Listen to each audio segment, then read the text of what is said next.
Welcome, and thank you for standing by. At this time, all participants are in a listen-only mode. During the question and answer session, please press star 1 on your touch-tone phone. Today's conference is being recorded. If you have any objections, you may disconnect at this time. Now, I will turn the meeting over to Ms. Liz Matthews. Great, thank you so much. Welcome everybody. Hello, and thank you for joining us today for Working Better Together, how to design and run an effective meeting. I see you all are getting to know each other in the chat. That's great. But before we get started, I just wanted to review a few things about the webinar classroom so that you can get the most out of your session. So just a few tips for participating. We invite you all to participate in the session in several different ways. If you have questions for our presenter, you can submit them at any time by using the Q&A feature in the bottom right of your screen. And if they don't get covered during the presentation, we will queue them up for the formal question and answer portion of the session towards the end of the presentation. Similar questions will be combined, so just listen closely in case your question is answered within another one. And likewise, if you have technical issues, let us know through the Q&A feature. The chat feature is currently shut off, but we will turn it on again later in the presentation so that you can share your tips and resources and ideas with all the other attendees. And please keep your conversations in the chat focused on the topic of the presentation. You can send a chat message privately to the host and presenters, but your message to attendees will be visible to everyone. So just keep that in mind as you compose your message. And if you need to see a text version of this verbal presentation, please click the box directly above the Adobe logo on the bottom right corner of the presentation. I'm going to just point that out right here. And just below the slides is a file doc where you can download materials related to this session. So if we have any sort of technical difficulties, please remember that you can download the presentation right here in this files block, and you'll have the entire presentation available to you. This session is being recorded and will be available on the Webinars for VISTAS page on the campus, along with all the other sessions that we have presented. Welcome to this webinar on how to create meetings that advance your goals and help you collaborate better with the stakeholders of your project. I'm your host, Liz Matthews, with AmeriCorps VISTA at the Corporation for National and Community Service. And presenting today are Robin Stegman and Suzanne Knisner, our partners at Campaign Consultation. So let's just take a moment to review today's agenda. Today we're going to look at what practices make a good meeting. What steps can you take to clarify goals and prepare before a meeting? We'll explore tips for being a facilitator and running meetings. And then we're going to look at how you ensure good follow-up after the meeting to make sure decisions and ideas discussed actually get implemented. So now I'm going to turn it over to our presenter today, Robin Stegman. Robin. Thank you, everybody, for joining us today. I'm going to open up a new chat here and start with a little icebreaker. So the topic today is running an effective meeting, and it's something that all of us have experience with, both in good and effective meetings and in some really bad meetings. So I want everybody to take a moment and put in the chat what are some things that really annoy you when you're in a meeting. So I see awkward introductions, needlessly long meetings, yeah, when it goes over and over, when things don't start at times, when there's one person who's not listening to the conversation and who makes everyone repeat everything, when there's off-topic conversations, when there's terrible PowerPoints, yeah, that's a great one. When one person needlessly dominates the conversation. So we have some clear things that we really dislike about meetings that will give us kind of a good start for how we really build a meeting so that we aren't, we kind of eliminate some of those side conversations. We make sure everybody is paying attention. We make sure that everybody feels like they're part of the participation and we're respectful of people's times. So why do we do these kind of meeting introductions there? They help the meeting start on time. So sometimes you have people who are late. Sometimes you have people who are, heading from other things. And you want to respect the time of people who did come on time. And one of the ways you can do that is by helping people, doing an introduction that gives that buffer between the beginning of the meeting and the actual core and what you're actually coming to discuss. It also helps build knowledge and trust of each other, so people know the other people in the room and know that they're coming here for a collective purpose. Usually you want to set a relaxed tone and get people laughing, so doing something that's funny, but also provide an opportunity to advance the meeting agenda. So don't have a useless icebreaker that doesn't actually get to the core of what you're meeting about. And then also, the meeting introduction is a great way to help people recall the names of the people around them, understand where they're coming from. Maybe there's a, maybe somebody's working on a project that really interests you. So it gives an opportunity for people to know other people in the room. So let's talk about, we talked about what makes a bad meeting. Now I'm going to open up kind of a separate chat right now and ask you what makes a good meeting. So what are some good things that you see that actually, makes a meeting that's really to the point, having those activities. Somebody said brevity and making sure you're always on task. Having a clear goals and organization, that's really great. Making sure everybody feels appreciated who's in the meeting. Fresh fruit, somebody said, and certainly having M&Ms or some sort of snack that people can have on and getting to those creature comforts. Having interactivity is really important. A strong facilitator. So we have I have kind of outlined a couple of things that we show that make a good meeting. So one of them is the agenda. So having a agenda where everybody knows what they're going to be doing. It's kind of very clearly outlined. We're going to spend 5 minutes on this and 10 minutes on that. And it really provides a roadmap to make sure that there's a meeting success. And that's a lot of the pre-planning to make sure everybody's on board with what the objective is and what they're going to spend time on. Then you want to look at the process. So making sure that everybody knows that there's a clear and agreed upon process for reaching the goals and running the meeting that will ensure that everybody's on the same page and they know not only where they're going, but how they're going to get there. That there's an awareness that the people who are coming to your meeting aren't necessarily going to all have the same objectives. They're not going to be on the same page. They have their own viewpoints, and so an awareness of really being to make sure that you're aware of people's personal preoccupations and feelings throughout the meeting, and you're really addressing everybody's needs, and as well as making sure the group can move forward. To make sure that everybody's involved, I know that one of the things that people said was most annoying is when one person dominates or takes over the meeting, and so figuring out ways that everybody has a voice in that meeting and everybody feels like they're part of getting to those decisions, so that they really have ownership, so they feel like the decisions and the products that are created from the meeting are not somebody else's, but they're their decisions, and they're empowered to make sure that they do the next steps and they help advance whatever comes out of that meeting forward. And to make all of that happen, you really need very strong facilitation. And we're going to talk about some tips about how you can be that strong facilitator, because a great facilitator is able to address all of these things and create a great meeting.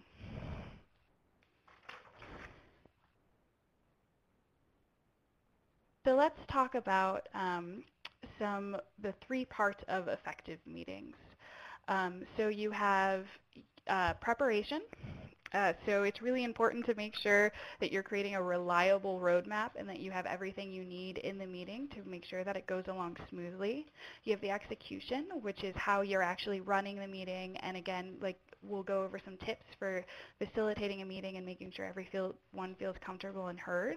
And then finally, you have follow-up. So it's really important when you're going into a meeting that you are able to define next steps in a really clear and concise way so that everybody knows after that meeting where they're going to really make sure that whatever you decide is actually getting implemented.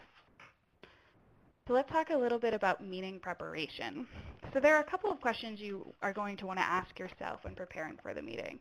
The first is who needs to be there. So for instance, if you're helping your college civic association design a logo, you probably want students there who are going to be your kind of end users and your stakeholders to kind of give you impressions on the logo, but you probably also need somebody from the college communication department who's going to have veto on any sort of design that comes out of someone from the college. So then consider when and where you're going to hold the meeting.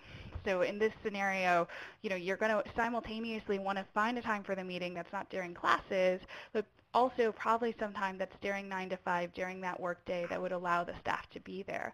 And so when you hold that meeting can be really important to really make sure that everybody you want there can come. And then where will you hold the meeting is also really important. When I worked for a civic engagement department, we made sure that we always did our meetings in the community because it already created this sense that we were going to come to the community and we weren't making the community come to us. And so, where you set the tone, if you want something with creativity, maybe you get out of your organization's boardroom and out, somewhere that's a little bit more creative. If you want something, rather informal, it makes sense to do it at a coffee shop or a restaurant. But if it's something that's private, you really want someplace that has a little bit more privacy. So think about, where you hold the meeting really sets the tone for how that meeting is going to happen. You also need to think about why are you having this meeting? And I don't think this question oftentimes happens enough. So do you need to actually, put information out there? So sharing, a process or sharing some findings? Do you need to get a decision on something? Is it a planning meeting that you need to go over all the steps to run an event? And that will help you determine what your structure of your meeting. For instance, if it's a planning meeting, oftentimes what we'll do is we'll do an activity called All on the Wall, where we'll get everybody to write down everything that is in the that is required to run the process all on sticky notes, and we'll put all of those sticky notes on the wall. And it helps us really define for each task when it's happening in the timeline, how these tasks are related, what needs to happen before, and who's responsible. And so there are activities like that that can really help you structure a meeting, but first you really need to have those goals. And then to think about how you're going to notify the people of the meeting to ensure that everybody's there, and how will you prepare the meeting. So, what supplies do you need? What decisions need to happen before the decision at the meeting happens, and what information you need to provide. So I talked about setting goals, and having a clear meeting objective is really important. Some people might have heard of SMART goals. SMART goals is a mnemonic that helps outline the different components of a really great goal for your organization. So each letter stands for the 5 kind of aspects. The first is specific. So making sure it's not something like we want to change the world, but something really specific about we want to create a marketing plan for a new water cleanliness awareness campaign, or we want to have a decision about whether or not our community supports a new development proposal. You want it measurable, so there's either something really concrete like a marketing plan or some sort of overall goal. So we want to increase 80% awareness of the proper ways to ensure that nothing bad goes down the drain to harm river systems or something. And that might be, there might be some goals, kind of the overall goal, but for that meeting it would be create 3 strategies to do that. That it's attainable. It's something realistically is going to happen in that meeting space, or is going to happen overall. Again, it's not these like broad, we're going to change the community kind of things. It's really specific and really something that the group is able to do. it's relevant. So it's something that ties into the mission of your organization and ties into the overall goal of what you want to do. And then it's time dated, that even if it's something that's not going to produce itself right at the end of the meeting, that you have a clear timeline for when those steps are going to happen. So we're going to take a moment, and we just talked about SMART objectives. So I want you to think about how you craft your meeting objectives. So here are a bunch of verbs that are great ways to start a meeting objective. And I want you all to think about a meeting that you might be doing or you have done, and craft your own sample meeting objective. So something like to develop a new marketing plan to promote Earth Day, to teach people about how to use rain barrels, to identify the rules of an upcoming webinar, to educate about your program, to create a timeline for a project. That's a great one, it's because it's really specific of what you're going to do. It's not, we're going to develop the overall plan, but we're going to make sure that we have a clear timeline for the project. Or something like refine the job description. Yeah, so something that's really clear that after this meeting, what you're going to get out is that final job description. I evaluate communication methods to decrease miscommunication, that you can clearly see what you're going to do in the meeting to really get to that objective. Create a budget. These are really great examples of how you can really create your own meeting objective and how that really steers your meeting from there on. And you probably are going to have several things that you want out of the meeting. It's not just going to be, you might need a budget, but there might be several things you need to do to get to really that budget.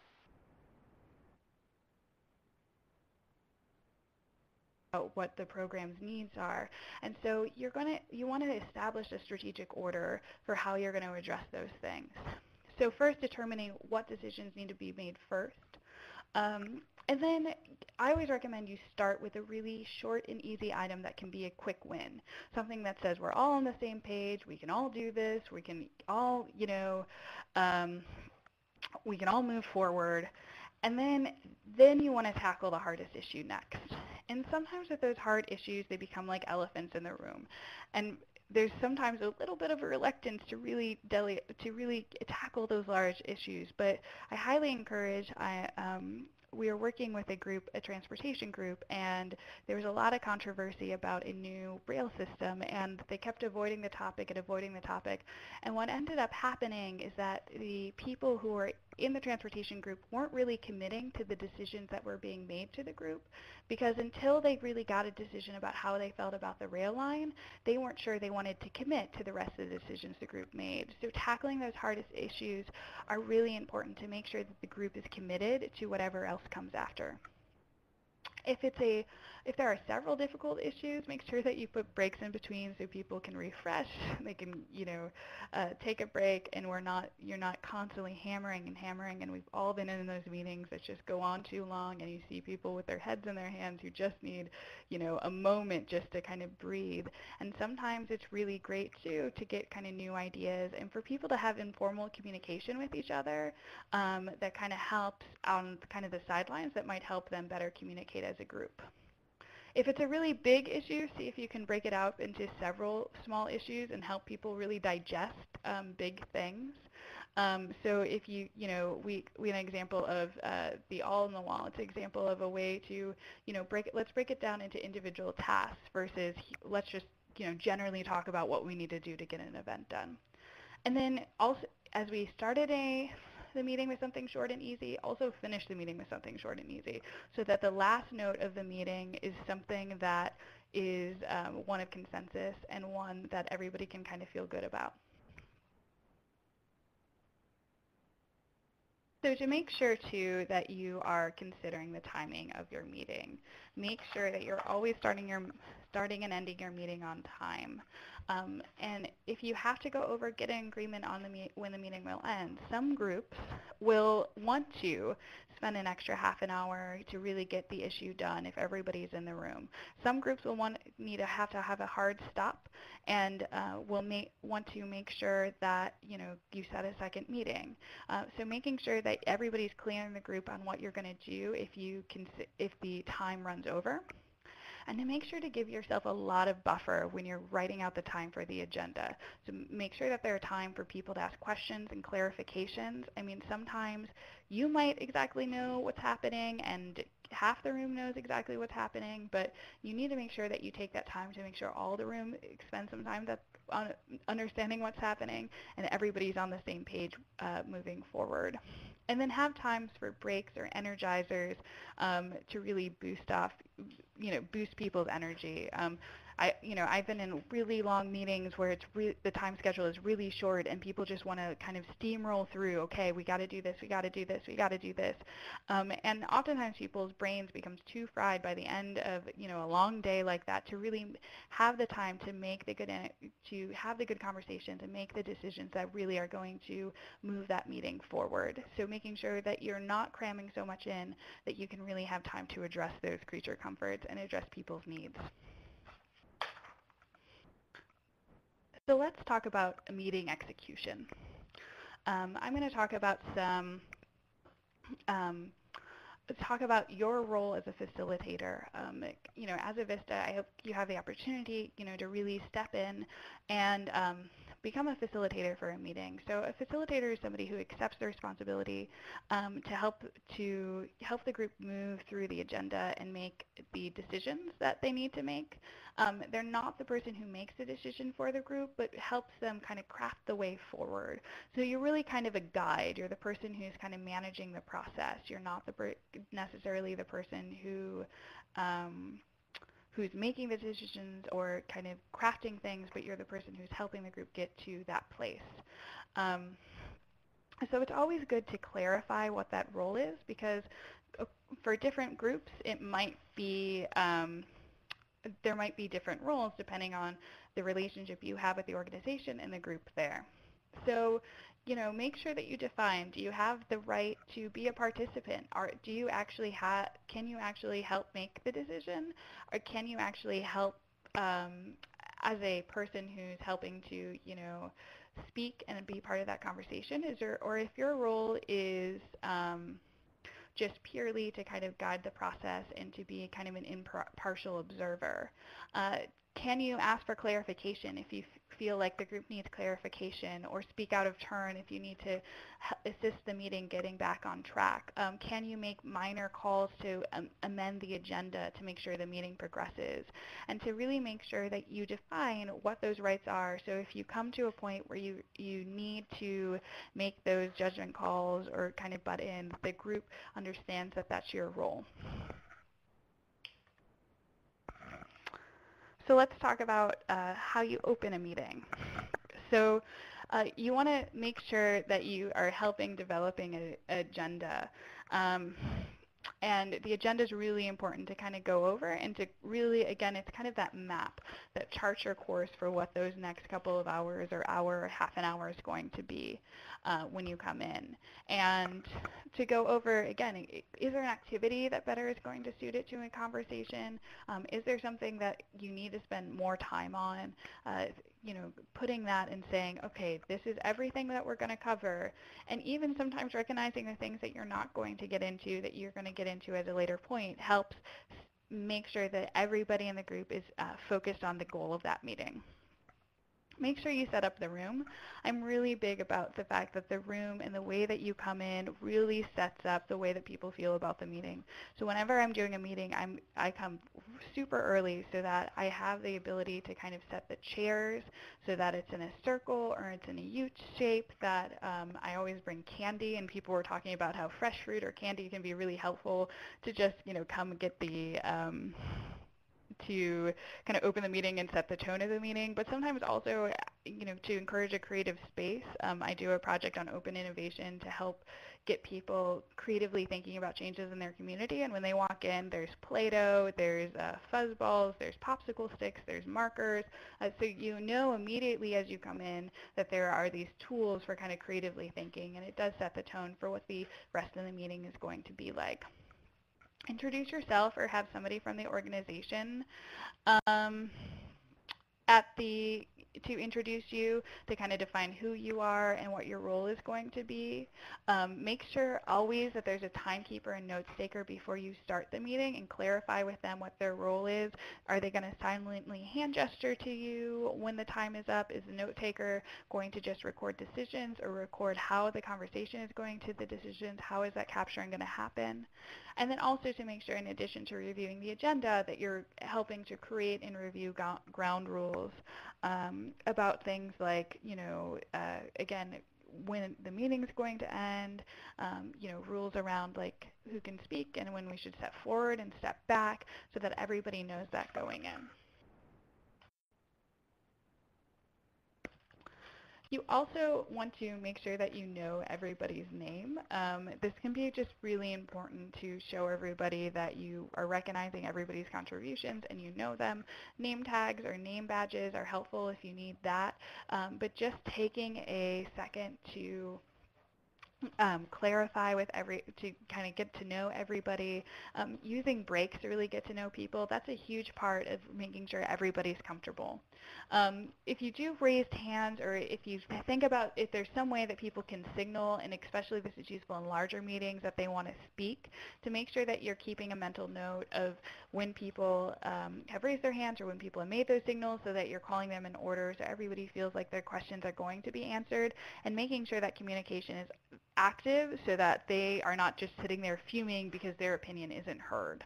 Eye contact is really important to make sure that everybody's heard, and make sure that people are using the ground rules. Don't be afraid to kind of call out people or to remind people the ground rules, because the ground rules are not going to do anything for your meeting unless they're enforced. And if there's a particularly difficult issue and the group hasn't really come up with kind of the answer yet, this is where asking somebody in the group to come up with a proposal is a great idea. So, if somebody thinks they have a solution to the problem, ask them to kind of write up a proposal and bring it to the group, because oftentimes with brainstorming and with kind of complicated problems, it's a lot easier for people to look at something and kind of to comment on something than it is to come up with something totally new. So we'll provide something, a framework to say, and it might be that's like, no, we want to go in another direction. But it might help kind of generate ideas and really get towards that decision. So for running a meeting, again, keeping the group focused on the agenda, make sure that people's comments and ideas are properly recorded. We'll talk about this, but in addition to kind of a note taker who's going to take the minutes of the meeting, you want to have a whiteboard or a newsprint or something that's up there that you can really visibly see, okay, this comment's recorded, this decision's recorded, so that the group can kind of see everything. And it also helps clarify assumptions. When people hear things that are completely different, and if you've ever missed a meeting and then asked people what happened at the meeting, you'll oftentimes realize that the people's impressions, you can have 3 very different answers. And so making sure that there's something up there that you're capturing that allows people to understand the assumptions that the capturer is making and the group is making can help make sure that everything's moving forward. And to really encourage everyone to participate, asking people, if you notice people who are more introverted, who aren't speaking up, asking them for their opinions, going around the room to help, if anybody has one last thing, that's a great way to get people to kind of speak up. Encourage the expression of various viewpoints, even if it seems like there's a bunch of members in the group who are all in agreement, making sure that the people who aren't in agreement have that opportunity to express it, that you are not in so much pressure to get to a decision that we're ignoring other people's viewpoints and other people's voice. Hold people accountable for speaking for themselves. A lot of times in meetings you're like, well, we all know here. or I think we're all in agreement on. And oftentimes that's not the case. So making sure that, people are speaking to what they feel and not what they feel the group feels. When you're getting to tense points, humor can really help alleviate tension. You have to know when to properly employ it, but just having something funny can really help break that. But make sure that you're remaining neutral and you're not taking sides, so that as a facilitator, I compare this to a referee. If you're watching a football game and you think the referee is secretly cheering for the other team, any decision they make is obviously going to be not fair, and their impartiality as a referee is compromised. And so their ability to help guide the decisions that people are making is compromised. And in the same way as a facilitator, if people feel like you're leaning towards one way or the other, your ability to guide them through that process is going to be compromised. And then also just to make sure, I think we've said this several times, to address creature comforts and allow people to go to the bathroom, get some food, refresh, talk to each other, and reconvene. Finally, for how to close the meeting, make sure that you're testing for consensus. So go over all of the decisions that everybody had and go around the room and make sure that everybody agrees with what's coming out of that meeting. Make the group deal with the allotted time limit. So if there are other things that people need to talk about, like if you have a bunch of things on the parking lot, if there's things you haven't gotten to the agenda, right there, make sure that the group is talking about how they're going to address each one of those issues. Focus on closure. So making sure that you talk about, as you're going through the meeting, start talking to people about little things that everybody agrees on. So you might not have agreed on the huge issue, but maybe you've agreed on one or two steps along the way. And that will help kind of generate overall closure, and get people to that point where they're ready to make those decisions. And then make clear that who has committed to what. So don't leave with a big to-do list with nobody assigned to do them. Make sure that everything that you've committed to do is very clearly outlined in the notes so that everybody knows what their marching orders are once they leave the meeting. And so that's kind of tips for running a meeting, but I'm going to turn it over to my colleague Suzanne Knisner, who has had experience running meetings. She's going to walk through a couple of scenarios with you and give some tips about what she would do, as well as hear kind of what you would do and how you would apply some of these fundamentals into the meeting. Great. Thank you so much, Robin, and thank you everyone for being a part of today's meeting planning webinar. I do have some tips to go over with you, but we'll start with this scenario. So you are organizing an initial fundraising committee meeting to determine the theme for a community building event. What strategies can you use to ensure all stakeholders can attend? So I'd love to hear some of your thoughts. A doodle poll, we're going to be talking about a doodle vote a little bit later on, so I'm glad to see that came up. So some of the strategies that I would use to ensuring all the stakeholders can attend. So one of the things I like to do is I like to, obviously work with people to make sure that they can attend the meeting, but also if there's one or two key stakeholders that they're only available during a certain amount of time, then I will suggest those times to the rest of the group and then find the best time that works for the group. Another suggestion has been more than one meeting or a conference call. Schedule in advance, obviously. Skype meetings are another great way to get everybody involved. So let me go over some tips regarding this scenario. So the first thing that I want to talk about is I basically spend almost all my time when I'm setting up a meeting scheduling it. So determining a meeting time is probably 50% of the work, and getting everybody in the room who needs to be there. And you want to schedule a meeting time that is convenient for either all or most of the participants, knowing that like we said earlier, you might need to work around key people's schedules regardless of other people's availability. And the way to do this is you can certainly, determine people's availability via email, but I like a doodle vote. So if you don't know what doodle is, you should definitely check it out. It's very, very easy. It's free. It's a resource where participants can identify their availability by date and time.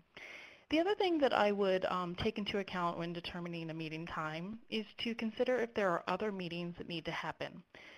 And, either in advance of your meeting or shortly after.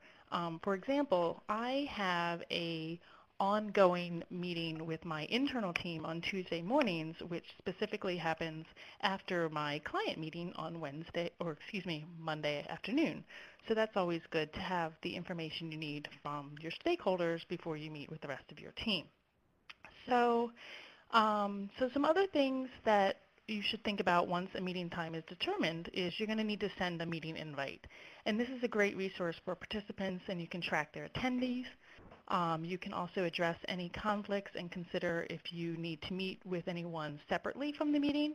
I will sometimes do this on one of my meetings that I have. If I have someone who needs to miss a call, then I will meet with them either in advance or following the call itself to make sure that they are up to speed. You can update the meeting invite along with making any changes along the way and adding the agenda. And then the day before the meeting, I always send a reminder email, and this helps ensure attendance. So the one thing I will talk about that Robin certainly talked about was honoring people's meeting time. You want to choose a duration for your meeting and that meets your objectives, and you want to make sure that you start on time. You always, always, always want to end on time, and you want to graciously excuse anyone who needs to leave the meeting. And you can end early if possible. It's not always possible, but when it is, it always feels like, a little gift to the people involved. And you want, by doing these things, you want to let people know that you are valuing their time. So those are the things that I always consider when determining a meeting time, and we'll go over the next scenario. So you are organizing a parent-teacher association meeting to determine the budget for a new school project. What are some things to keep in mind when setting up the meeting?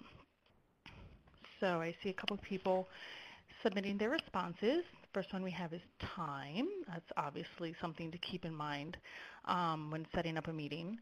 I would also talk, what we talked about a little bit earlier about keeping in mind any meetings that need to happen before your meeting, handouts, where the meeting is, all good suggestions, parents' working time. Parents are usually at work during the day. Child care, that's a very popular answer. Let's see, having space for question and answers, and location, topic, weather, and convenience. So with those in mind, I will go over the following tips. So the most important thing, and I did see this pop up in the chat a little bit earlier about, some meetings not having agendas as being a pet peeve to attending meetings. So having an agenda is the most important thing you can do to run a productive meeting. And this keeps you on track, and it lets meeting attendees know what to expect. And you want to include it in your meeting invite as well as your email reminder. You also want to make sure that folks know exactly where to go for the meeting. This includes the building, the floor, the room number, and even consider some directional signs. I find them to be really helpful. And for any online meetings or calls, include the correct dial and login on the agenda as well as the meeting invite. And if possible, you want to monitor your email in case anyone gets lost along the way. So I will also say that while you may not have a choice about where your meeting is, you want to make it as comfortable as possible. Do people need space to write or take notes, or is it a discussion? Do you have audio-visual component to your meeting? Can people hear or see that part of the presentation? Is there space for people to put their belongings? All of these things are some things to think about when setting up for your meeting. You also want to complete any prep work ahead of time, especially for a morning meeting, and you want to allow extra time to address any unexpected situations. Maybe the room isn't set up the way you expected, or the door is locked, or you have a technical challenge. All of these things are things you want to leave time for just in case at the last minute. So for our last scenario, You are facilitating a neighborhood meeting to select alternative uses for a vacant lot. How will you ensure everyone's voice will be heard? So I did see some chatter in the chat about this, so I do want to address that. So someone suggested 3 minutes each, raising hands, little comment cards. Let's see, write it out. I guess that means take notes. And I know that Robin suggested sort of a whiteboard to capture some key takeaways. Those who have spoke the most fall back and let those who have spoken less take turns. And story circle, and providing I'm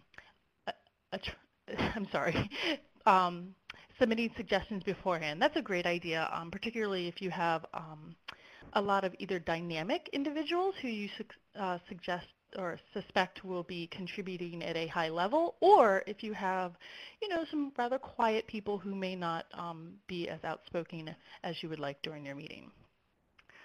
So with that in mind, so one of the things you want to do about engaging participants is you want to reach out to the stakeholders and key participants ahead of time. Perhaps there's your supervisor or an organization lead that you need to reach out to confirm what needs to come out of the meeting. And if there's anyone that's going to be attending the meeting that you need their input or contributions during the meeting, let them know ahead of time. Surprising them or putting them on the spot in front of their peers is never good. And depending on your agenda, this is where we're going to talk about those people who may take over your meetings. You might want to consider having activities or small groups. This is especially helpful if you have, one person who's kind of taking over. And maybe you can distribute your, extroverts and your introverts evenly so that each of the groups is having a chance to contribute back into the overall meeting. And it's a way to draw out quiet participants as well as make sure that you're getting everyone's input, not just that one person. I always like to provide light snacks when possible. My personal favorite is peanut M&Ms. That goes a long way in my meetings. The one thing you do want to think about as you begin to organize your meetings is there's a big difference between taking notes and facilitating, and it's very difficult to do both. So perhaps you can find a volunteer who'd be willing to take notes during the meeting while you facilitate the meeting. In the notes, you want to include a parking lot for any separate topics or tangents that come up, and then either address them at the conclusion of the meeting or following the meeting, depending on what is appropriate. You definitely want to identify next steps within the notes.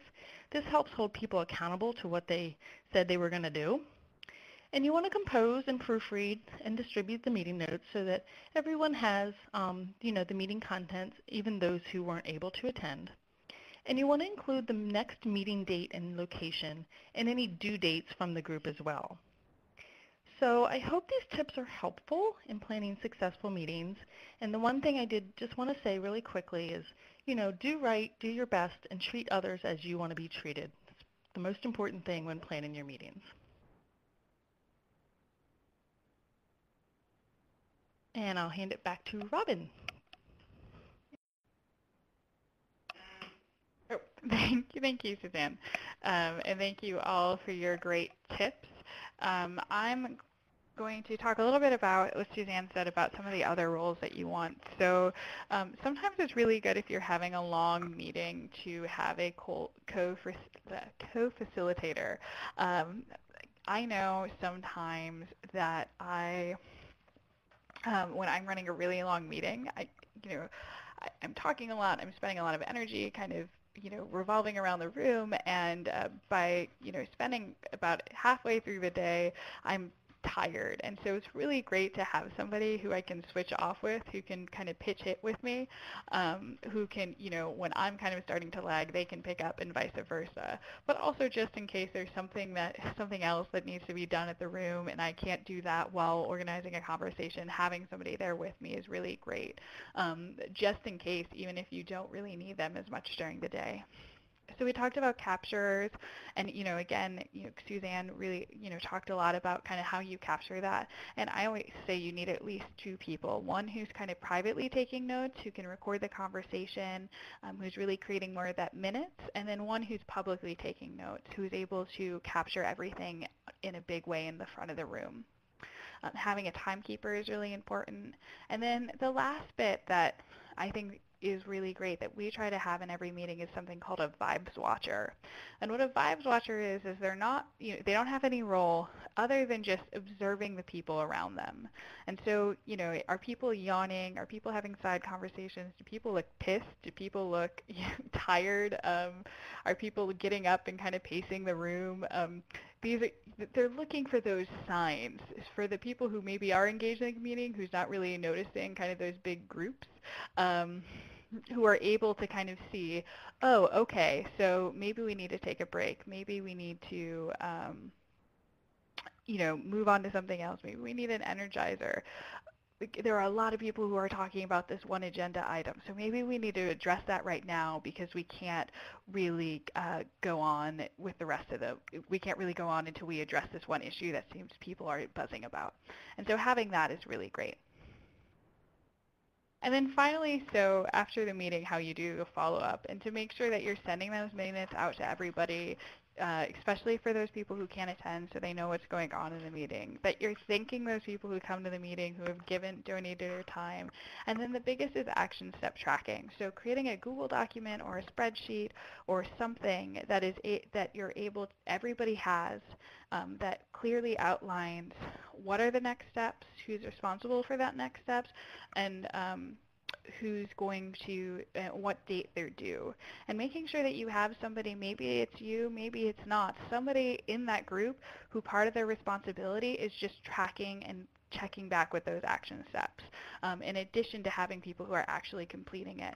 Because if not, sometimes all of that stuff gets fallen by the wayside, and then this wonderful meeting and this great decisions and everything that you've just made ends up on somebody's back shelf, and it doesn't actually implement change from that. So we're going to have one last scenario. So you're organizing a community meeting to decide on the neighborhood's position on a development proposal. What are some potential stumbling blocks to having an effective meeting? And I'm going to open up kind of a whiteboard here and a kind of separate chat so we can get some of those stumbling blocks up on the whiteboard.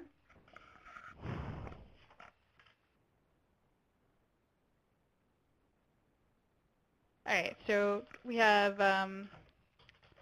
potential disagreements.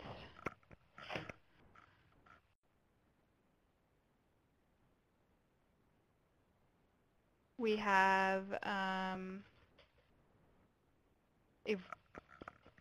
vocal minority. Yeah, that's a good one.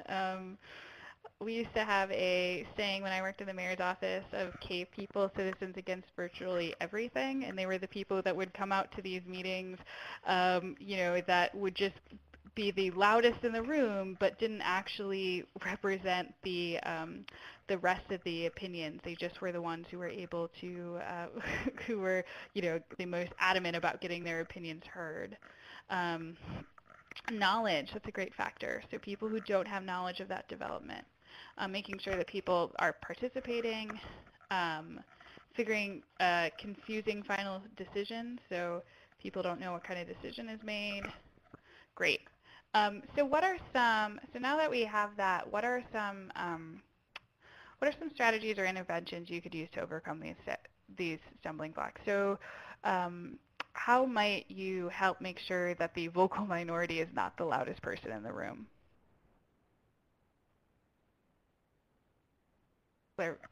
Time limits, have a good agenda, that's really great.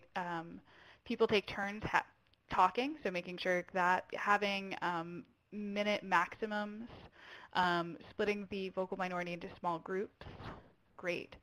Having prior reading for people, that's a great one for how do you build knowledge. What might be some things that you could do to help with disagreements? Erin has divide pro and con speaking time.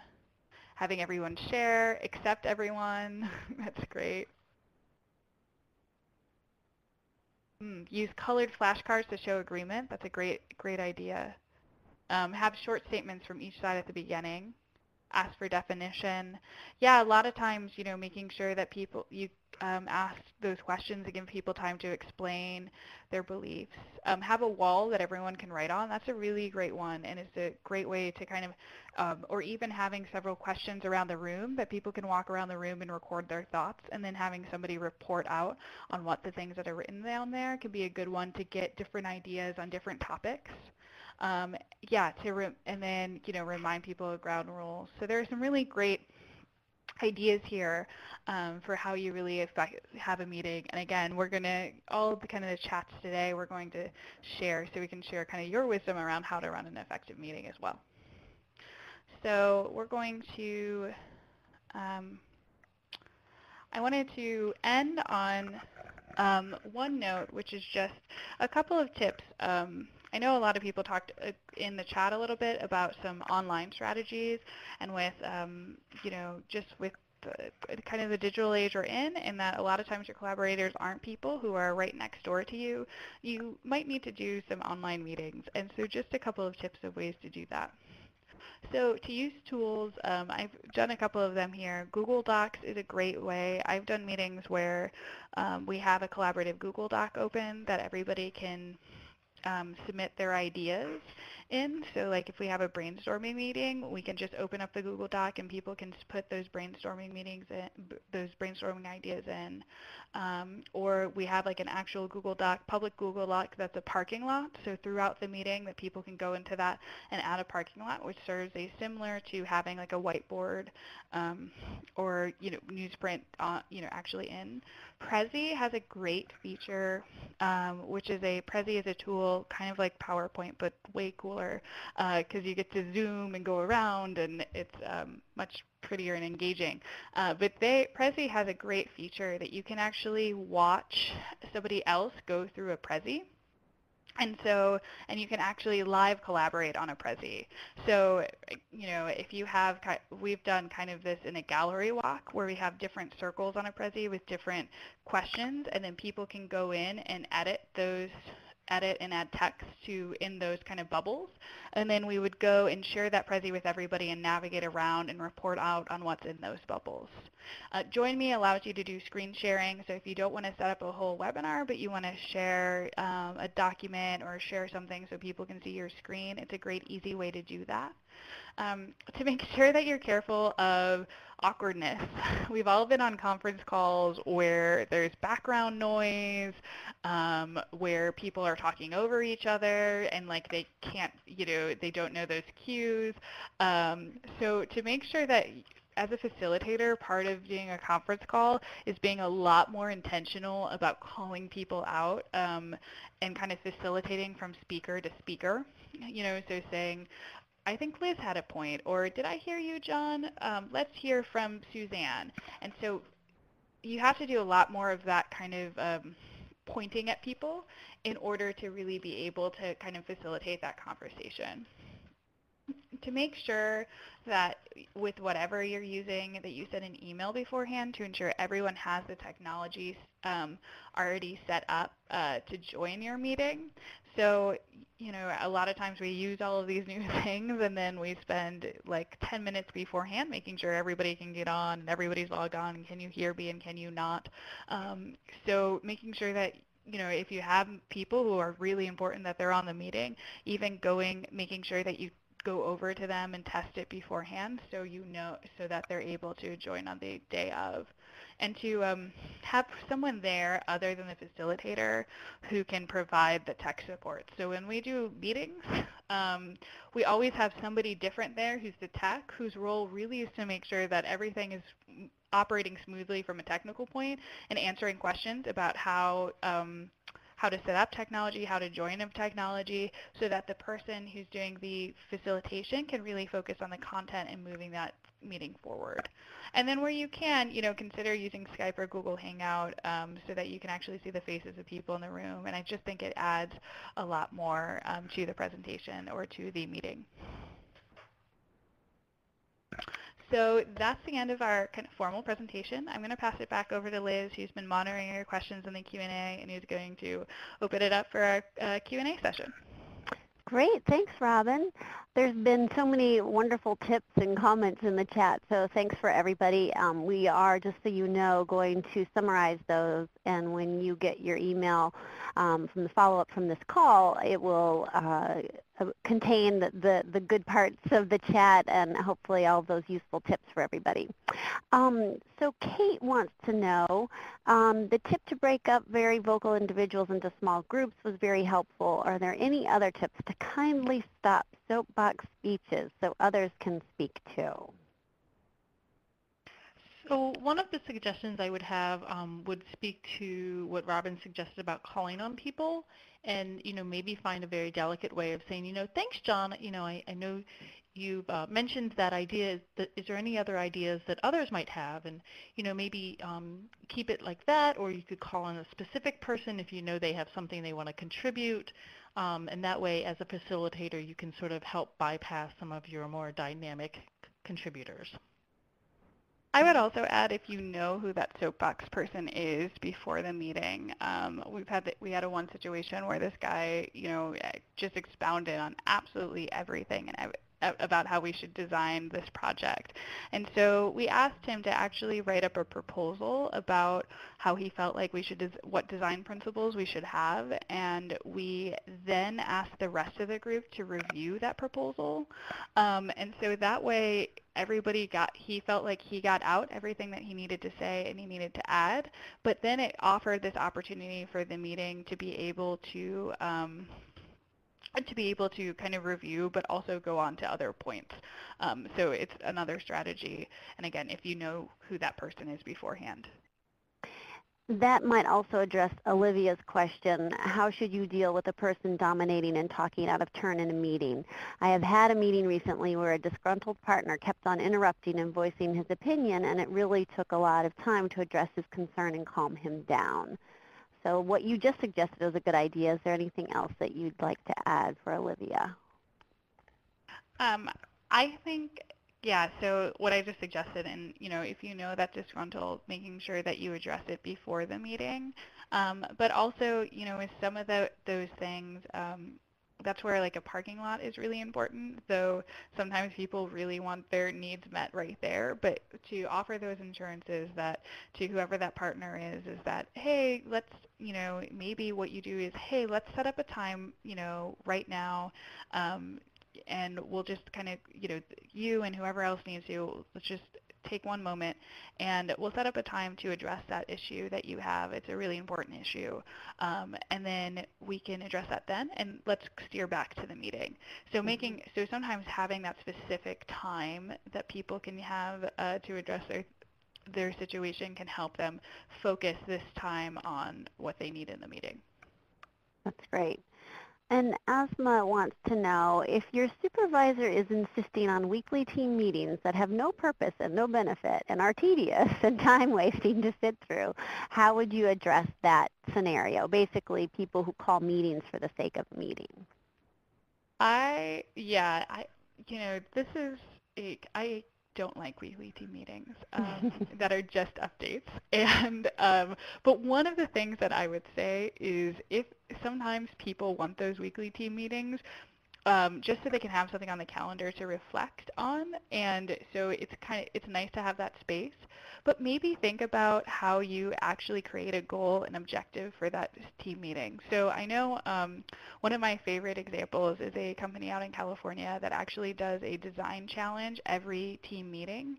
So every team meeting, they maybe briefly do a couple of updates, but then they spend the entire time thinking about, how do we rethink the public transportation system, or how do we address this problem with the company. And so it becomes this creativity and this working meeting, but it gives you, at least you have that space that if you need it, you can talk about those things while really determining a better objective for that meeting.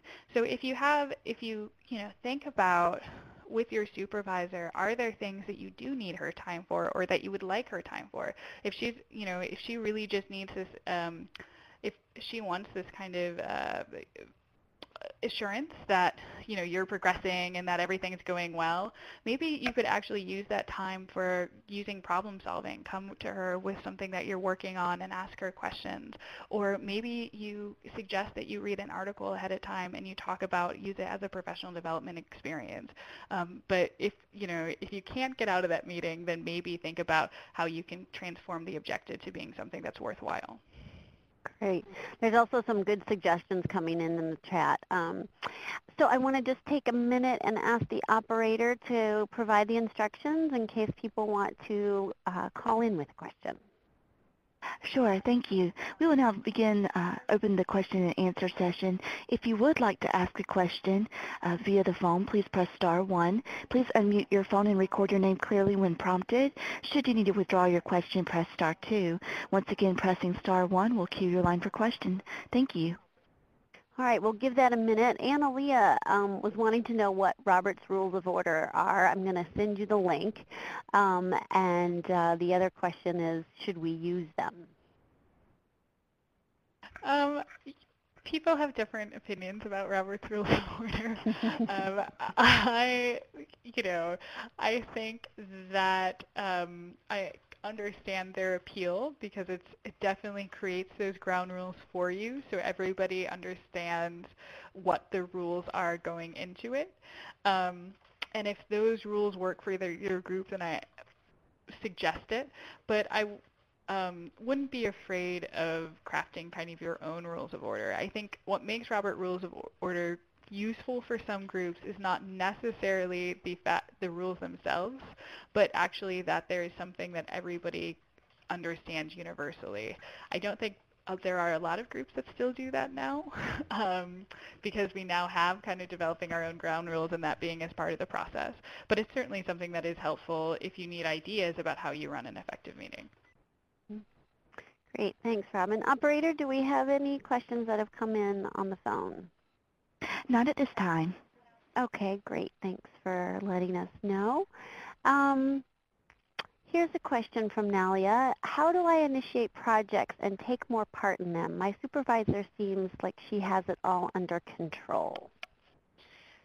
So my recommendation would be to, show some interest in the projects that come up and, be enthusiastic and, sort of throw your hat in the ring, as they say, so that you can, say, well, that sounds, really interesting. Is there something I can do on that? Or maybe when you go back to your desk, you can do some background research that would support the overall endeavor and then bring it to her attention. And then I think once you show interest and or some background information on the project, that she'd probably really appreciate your participation on it. So, just ask the question and throw your hat in the ring. I think also when you can to, if it seems like everything she has everything under control, then maybe help do some research and do some thinking about how you can advance it to the next level. As a VISTA, you are doing that capacity, so it's figuring out how you can even raise your organizational capacity. So maybe take that time to talk to board members, talk to people at your organization, talk to your community members, and identify needs that aren't currently being met by the perfect project. Mm-hmm. Great. All right, just a reminder, if you all have any other questions, to submit them through the Q&A chat box in the lower right-hand corner of the screen, or call in using the operator's instructions. I do also want to just remind everybody that if you are in a situation that is really frustrating and things are not going well and you're not able to ever voice your opinion or take any sort of leadership role and people don't understand what you're doing at the agency, remember there is a structure in place. Perhaps you have a VISTA leader. If you don't have a leader, you go to your supervisor. If it's not appropriate to go to your supervisor because he or she is part of the issue, there's the state office. There's also the VISTA member support unit. So just keep in mind that there is a structure in place to support you because we want you all to have a positive experience, and there are tools and resources around to help make that happen, including webinars like this. So I don't see any more questions in the Q&A, so perhaps we can open up the evaluation and just want to get everybody's feedback. Please take a few moments to give us your feedback on this webinar. You should see the evaluation on the left-hand side of your screen now, and just take time to answer the questions in the poll. It's really important for us to get this information from you all so that we can improve our webinars and make sure we're hitting on the right topics. So I will ask Robin and Suzanne, do you have any last words of wisdom that you would like to impart before we move on? I see one of the chat questions was any advice for not being boring. I think that, you know, when you're working on a project that you're facilitating and you're leading, you know, your general interest and investment is going to come across. So just try to remember that when you're facilitating a meeting that, you know, your passion for whatever it is going to come across, so hopefully that will not be boring. And if in the case you are hosting a meeting that you don't particularly feel passionate about, I would, you know, as Robin suggested earlier, you know, do some research on how to make dynamic meetings, as she suggested with the one example from California. Like Robin is kind of the key person for having innovative and interesting meetings. She often provides Play-Doh and toys and things for people to play with, so that if the content of the meeting itself isn't wholly fulfilling, then people at least have something to engage while participating in the meeting itself. Yeah, and I think there are some ways to get kind of more creativity. Sometimes in brainstorming meetings, instead of doing brainstorming of ideas, we get people started with kind of a creativity icebreaker of think about the worst ideas. So if we're solving a problem about vacant housing, you know, somebody might suggest like hire an arsonist to get rid of the buildings, or, you know, things that are just absolutely the worst. They get people to actually think about, oh, we could do this. And so that's kind of a creative way to do it. Another thing that I've done before is to bring objects from home and to have people relate their ideas to an object or think about what that object would do, or how do you build the solution out of an object. People will give you strange looks at first, especially depending on what the object is. But by getting people to kind of describe the object and how the how whatever the solution relates to the object, it gets them to step out of their normal day-to-day kind of, you know, everything, and actually get to think about a creative place and think about the idea in a new way. So, you know, there are, you know, great ideas for how you really are able to kind of creatively get people to think about it beyond more than just, you know, just asking the question. Another thing, just to kind of make things exciting, is I know one of the things that I've been experimenting a lot with is visual note-taking. So to, instead of taking notes just that are words, to actually think about how you can take notes in pictures. I'm a terrible drawer, but I'm getting better with it. But if you have artistic ability, I think if we, you know, finding creative ways to take notes that is a little bit more visually engaging, are just small things that you can do to just add a little bit more excitement into the meeting. That's great. So that's kind of like a grown-up show and tell, what you mentioned earlier. Yeah. That's great. And don't forget the donuts. That was mentioned earlier on in the chat as well. Okay, great. Well, I want to point out that we do have our next webinar is Using Your Education Award on May the 8th at our usual time from 2 to 3:30 p.m. Eastern Time. So if you are one of those folks who are thinking about graduate school or more undergrad or going to college after your VISTAS service, please attend the Using Your Education Award webinar. That should probably be a very popular one. So with that, I want to thank Robin and Suzanne for all of your tips, and I want to thank everybody for taking time out to spend on your professional development. As somebody who spends a lot of time in meetings, I think this was great value, and you all can carry this information throughout your careers. So congratulations for making the time to be a part of this, and we really appreciate everything that you all are doing every day to help end poverty in your communities. So thank you so much, and goodbye. This concludes today's conference. At this time, all participants may disconnect. Thank you. Leaders may stand by.